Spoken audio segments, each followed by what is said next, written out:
यह लो जी, हमारा लड़का आ गया, मेरी तरफ इशारा करके मेरी माँ बोली। मैं हाथ में चाय की ट्रे थाम कर नपेतुले कदमों से आ रहा था। लड़की वालों ने भरपूर नजरों से मुझे घूरा तो मेरे हाथ पैर कांप उठे। बेहद सुशील लड़का लगता है, लड़की की भाभी मुस्कराते हुए बोली। मैंने नजाकत से अपनी नजरें नीची कर लीं। चलो भाई, लड़के और लड़की को कुछ देर अकेले में बातें कर लेने दो, लड़की की चाची सबको उठाते हुए बोलीं। मेरा दिल धक धक कर रहा था। सबके वहां से हटते ही लड़की बोली, तेरा धंधा क्या है बीरू? देखिए, इस तरह की टपोरी जबान में बातें करते हुए आप अच्छी नहीं लगती। मैं नजरें झुकाए अंगूठे से जमीन को कुरेदते हुए बोला। 19वीं सदी की शर्माती हीरोइन के माफिक नहीं, अपुन से आंख मिलाकर बात कर। अपुन 22वीं सदी की लड़की है। तू क्या 20वीं सदी का मॉडल ढूंढ रहा है? लड़की तो मानो मेरी मिट्टी पलीद करने पर ही तुली थी। मगर मेरे मन में तो लड्डू फूट रहे थे। वह रमेश अपनी बीवी की बहादुरी के किस्से सुना सुनाकर कितना बोर करता था। उसकी बीवी उसे शादी के मंडप से उठाकर भागी थी, क्योंकि रमेश का बाप उसकी शादी अपने दोस्त की लड़की से करवा रहा था, जो वजन में उससे चौगुनी थी। अगर रमेश की बीवी इतनी हिम्मती थी, तो उसने रमेश को शादी के मंडप तक पहुंचने ही क्यों दिया? अभी मैं कुछ और सोचता कि तभी उस लड़की की तेज आवाज ने मुझे यादों से वर्तमान में ला पटका। अरे ओ फ्यूज बल्ब, यह बार बार तेरी लाइट किधर गुल हो जाती है?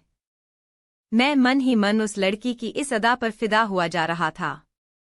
साथ ही मैं यही सोच रहा था कि अगर मर्द की मर्दानगी हो सकती है, तो औरत की औरतानगी क्यों नहीं हो सकती? भाई लोगों, अंदर आ जाओ। अपुन को लड़का बहुत ही पसंद है। अभी अपुन भी ओल्ड मॉडल का बड़ा शौकीन है क्या? 1 घंटा हो गया, अभी तक इस बीरू ने अपुन से नजर तक नहीं मिलाई। अबे ओए, 1856 की मर्सिडीज अभी भी अपुन कहरेला है कि अपन के थोबड़े पर एक निगाहीच मार। बाद में अपुन को लफड़ा नहीं मांगता, वह लड़की बोली।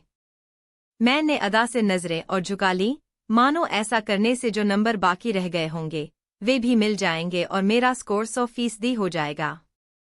बधाई हो जी, हमें आपका लड़का बहुत पसंद है। क्या सब्र है इसमें, वरना 3 लड़कों ने तो हमारी लड़की की डांट से पैंट गीली कर दी थी। यह लो जी, मुंह मीठा करो।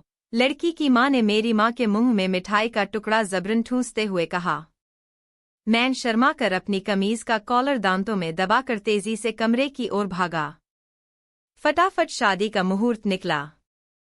आखिरकार वह घड़ी भी आ गई जब मैं बाबुल का घर छोड़कर अपनी प्रियतमा के घर जाने लगा। जी हाँ, यह 22वीं सदी की शादी थी। मुझे सजा संवार कर सेज कर बिठा दिया गया।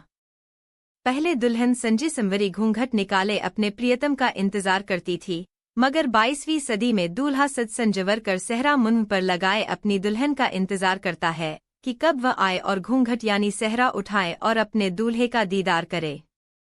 मेरे इंतजार की घड़ियां खत्म हुईं। आखिरकार मेरी दुल्हनिया आ गई। क्या धमाकेदार एंट्री थी। दरवाजा ऐसे खोला मानो तोड़ देने का इरादा हो, साथ में 2 लड़कियां और मैं तो घबरा ही गया। जानेमन, वह पलंग पर बैठते हुए बोली, क्या सहरा लगा कर बैठा है? इतना कहकर उसने एक हाथ मारा तो मेरा सहरा 1 फुट दूर जाकर गिरा। आई लव यू, उसने मुझे कहा, मगर उसकी नजरें तो अपनी सहेली से बातें कर रही थीं।